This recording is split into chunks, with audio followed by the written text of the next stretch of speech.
નમસ્કાર Gujarat blind YouTube ચેનલમાં તમારું હાર્દિક સ્વાગત છે। અહીં સરકારી યોજનાઓથી જોડાયેલી તેમજ સરકારી નોકરીઓથી જોડાયેલી તેમજ વિકલાંગ લોકોથી જોડાયેલી તેમજ એજ્યુકેશનથી જોડાયેલી તમામ માહિતી પૂરી પાડવામાં આવે છે। તો અત્યારે જ અમારી ચેનલને લાઈક, શેર અને સબસ્ક્રાઇબ કરો। તો ચાલો વધારે સમય લેતા વિડિયો જોવાની શરૂઆત કરીએ। નમસ્કાર મિત્રો, ગુજરાત બ્લાઇન્ડ યુટ્યુબ ચેનલ પર આપ સર્વનું હૃદયપૂર્વક હાર્દિક સ્વાગત છે। મિત્રો, પ્રકરણ 4 અમેરિકન ક્રાંતિ, ફ્રાન્સની ક્રાંતિ અને નેપોલિયન બોનાપાર્ટ ચેપ્ટર આપણું ચાલી રહ્યું છે, જેમાં આપણે 2 પાર્ટ ઓલરેડી અપલોડ કરી દીધા છે। આજે પાર્ટ 3માં આપણે આવ્યા છીએ, બરાબર। તો મિત્રો, આપણે ગઈકાલે કારણ નંબર 3, બરાબર, આર્થિક કારણોની ચર્ચા કરતા હતા અને આર્થિક કારણોમાં આપણે નૌકાયાનના કાયદા વિશે ચર્ચા કરી, બરાબર। આજે આપણે ચર્ચા કરીશું ખાંડ અંગેનો કાયદો, બરાબર। હવે ખાંડ અંગેનો એક કાયદો હતો, મિત્રો પાછા કહેતા હશે હતો શું વાત છે, ખાંડ અંગેનો કાયદો હતો? હા ભાઈ, ખાંડ અંગેનો કાયદો હતો। અને આ કાયદો ક્યારે પસાર કરવામાં આવ્યો? તો ઈસવીસન 1764માં પાર્લામેન્ટ દ્વારા આ કાયદો પસાર કરવામાં આવ્યો, બરાબર। કયો કાયદો? ખાંડ અંગેનો કાયદો। હવે શું હતું આ કાયદામાં? તો કે ભાઈ, વિદેશોમાંથી ખાંડ આયાત કરવામાં આવે તો એની ઉપર જકાત નાખવામાં આવશે, બરાબર। હવે વિદેશોમાંથી તમે ખાંડ આયાત કરી સંસ્થાનવાસીઓ, તો એની ઉપર શું નાખવામાં આવશે? જકાત નાખવામાં આવશે। અને આ કાયદાનો કડકપણે અમલ થાય એટલા માટે પાર્લામેન્ટે શું કર્યું? કેટલાક વિશેષ અધિકારીઓની નિમણૂક કરી દીધી, બરાબર। હવે કેટલાક વિશેષ અધિકારીઓની નિમણૂક કરી દીધી ત્યાં સુધી બરાબર, પણ મારા વાલાઓને ગુનેગારના ઘરમાં તપાસ કરવાની સત્તા આપી દીધી, બરાબર। હવે બિચારા કેટલાક નિર્દોષ સંસ્થાનવાસીઓ હતા, એમના ઘરમાં જ તપાસ કરતા। એટલે આના કારણે જનતામાં શું થયું? જનતાએ શું કર્યો? વિરોધ કર્યો। સંસ્થાનવાસીઓએ શું કર્યું? વિરોધ કરી નાખ્યો। આ પાછું એક તો ઘરમાં આવી ગયા, ઓમનો તરાસ થઈ ગયો છે। પણ જનતાના વિરોધ સામે પણ ઇંગ્લેન્ડની અમાનુષી સરકારની અમાનુષી નીતિનો ત્યાગ એ લોકોએ ન કર્યો તો ન કર્યો। એમની જે અમાનુષી નીતિ હતી એનો ત્યાગ આ લોકોએ ન કર્યો, બરાબર। જેના કારણે આ ત્રાસ વધુ ગંભીર બન્યો, બરાબર। તો આ વાત થઈ આપણે ખાંડ અંગેના કાયદાની। મિત્રો, હવે છે આગળ, બરાબર, એવી બહુ સરસ મજાનો કાયદો છે, બરાબર। એવા કાયદા હોય તમે કહેશો, આપણે એની ચર્ચા કરીએ કાયદાની। મિત્રો, આપણે કહેવત સાંભળી હશે, ટીપે ટીપે સરોવર ભરાય, બરાબર। બસ એવી જ રીતે સંસ્થાનવાસીઓની અંદર વિરોધ ભરાતો હતો, બરાબર। એમાંય પાછો ત્રીજો કાયદો આવ્યો, કયો ખબર છે? ચલણી નાણાં અંગેનો કાયદો। કાયદો તો સાંભળજો, જોરદાર કાયદો આવ્યો। આ કાયદા દ્વારા બ્રિટિશ દળના જે સૈનિકો છે એમનો રહેવાનો અને ખાવાનો સંપૂર્ણ ખર્ચ સંસ્થાનવાસીઓએ ભોગવવાનું હતું। હવે પહેલાં શું કહેતા હશે? આયા અમારા ખાવાના ઠેકાણા નથી અને આ ઓમના ખર્ચ ઉઠાડવાના।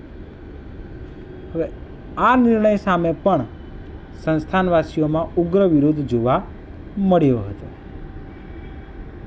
બરાબર। હવે મિત્રો, ઉગ્ર વિરોધ એટલા માટે જોવા મળ્યો કે આ જે કાયદો એ લોકો લાયા, બરાબર, ચલણી નાણાંનું, એના કારણે શું થયું ખબર છે?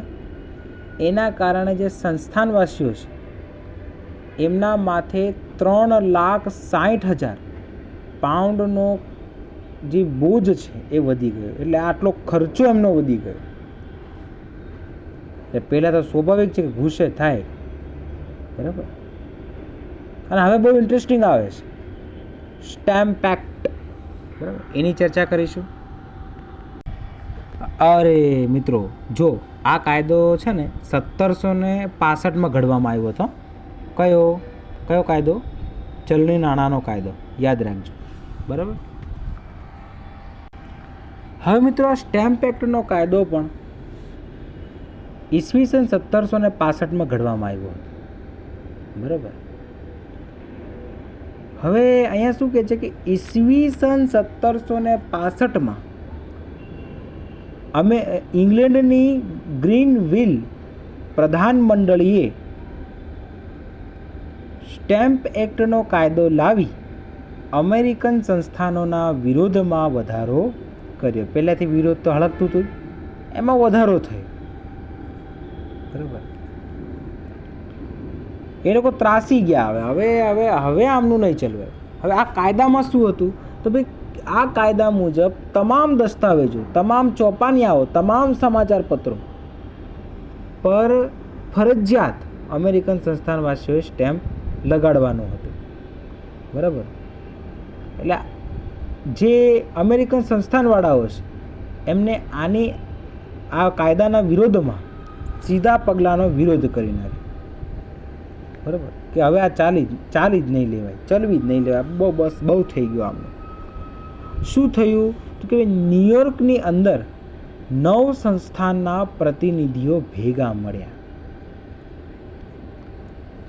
અને એમને આ સ્ટેમ્પ એક્ટના કાયદાનો વિરોધ કર્યો. એમને ઇંગ્લેન્ડની જે પાર્લામેન્ટ છે એમને કીધું કે ભાઈ અમેરિકન સંસ્થાનો ઉપર કર નાખવાના અધિકારો એમને નથી, બરાબર. એમને ના પાડી દીધી કે ભાઈ ઇંગ્લેન્ડ પાર્લામેન્ટને અમેરિકન સંસ્થાનો ઉપર કર નાખવાનો કોઈ અધિકાર નથી. અમેરિકન સંસ્થાનો ઉપર તેમના દ્વારા ચૂંટાયેલી જે ધારાસભા છે એ જ કર નાખી શકે, બાકી બીજું કોઈ નહીં.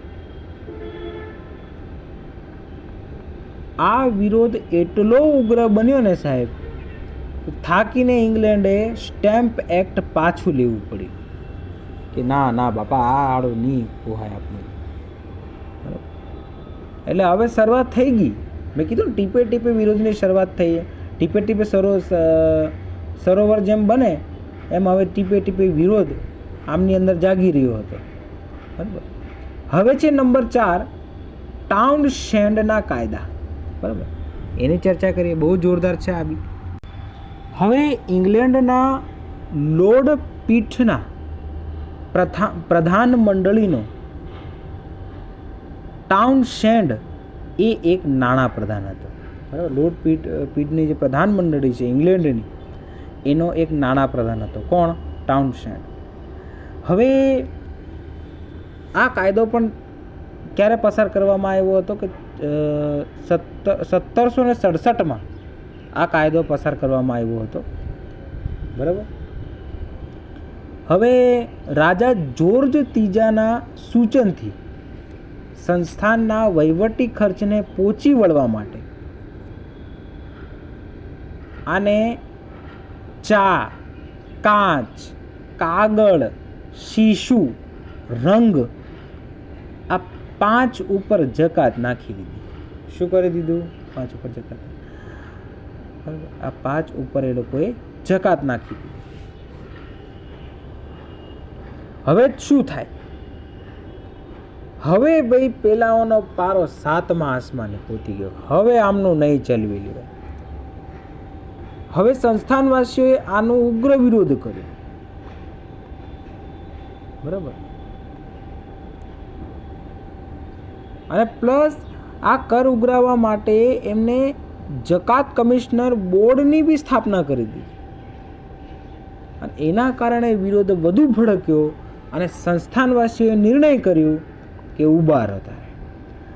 આ લોકો કઈ રીતે કમાય છે? સંસ્થાનવાસીઓએ વિચાર્યું કે આ લોકો આપણી પાસેથી જ કમાય છે, આપણે આયાત કરીએ છીએ તો કમાય છે, તો સંસ્થાનવાસીઓએ આ 5 વસ્તુનો આયાત બંધ કરી દીધો કે આપણે આ 5 વસ્તુનો આયાત કરવો નહીં.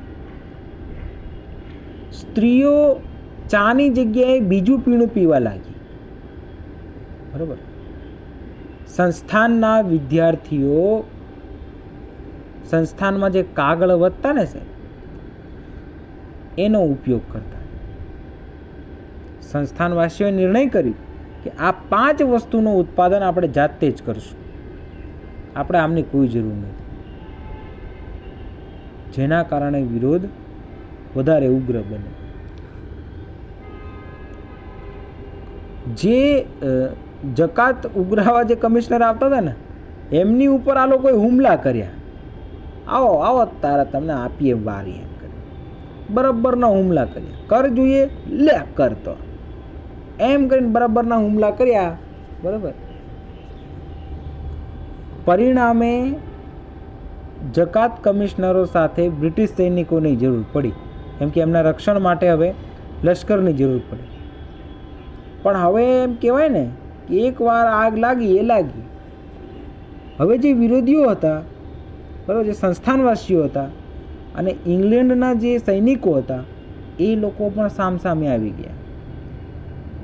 અને એમ કહેવાય છે કે ઇંગ્લેન્ડના ગોળીબારીમાં, ઇંગ્લેન્ડના સૈનિકો દ્વારા જે ગોળીબાર થયું એમાં 5 સંસ્થાનવાસીઓની મૃત્યુ થઈ ગઈ. અને સંસ્થાનના નેતાઓએ આને એક બોસ્ટન કતલ તરીકે ઓળખાવ્યો.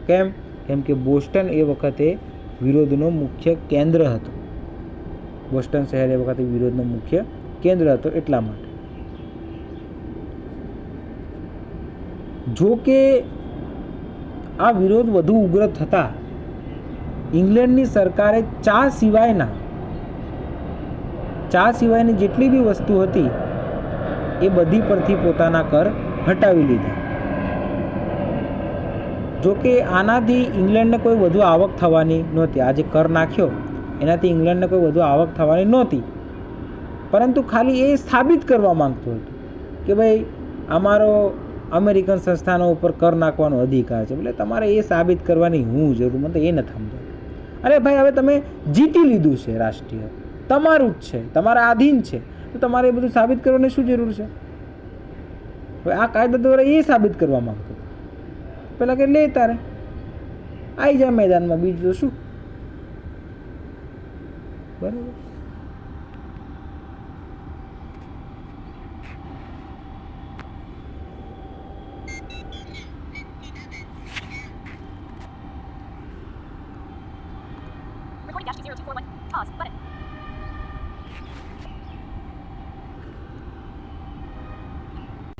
તો મિત્રો આજના વિડીયોમાં આટલું રાખીએ. મારું ગળું કહેવાય ને કે હુકાઈ ગયું, તો બાકીના આવતીકાલ માટે થોડુંક રાખવું પડે, કેમ કે બધી રોટલી એકસાથે ન ખવાય. બરાબર. પાછા કહેશે કે ડાયલોગ મસ્ત છે પણ આપણે કલાકના વિડીયો મૂકી દીધા છે. એ ભાઈ જો હવે હું તમને એ વસ્તુ ક્લિયર કરી દઉં કે મેં કલાકના વિડીયો એટલા માટે મૂક્યા છે મિત્રો કે આ વખતે જે ઇલેક્શન થયું, બરાબર, એમાં સમય બહુ લંબાયો, આપણી કોલેજો બહુ મોડી ખુલી, બરાબર.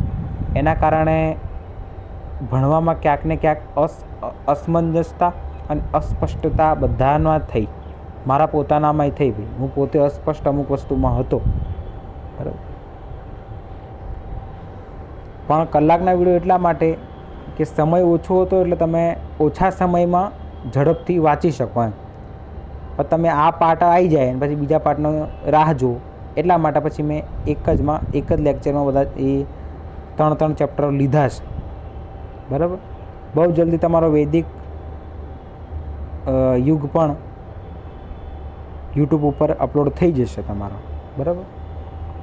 અને આ તો પાર્ટ જે છેલ્લા ચેપ્ટરો છે તો પાર્ટ વાઇઝ જ લઈશ, શાંતિથી ભણવાનું છેલ્લા, બરાબર. તો 1 થી 3માં ભલે આપણે એમાંય ઉતાવળ તો નથી જ કરી, એ આપણે બહુ સારી રીતે અને સ્પષ્ટ રીતે સમજાવવાના પ્રયત્નો કર્યા છે, બરાબર.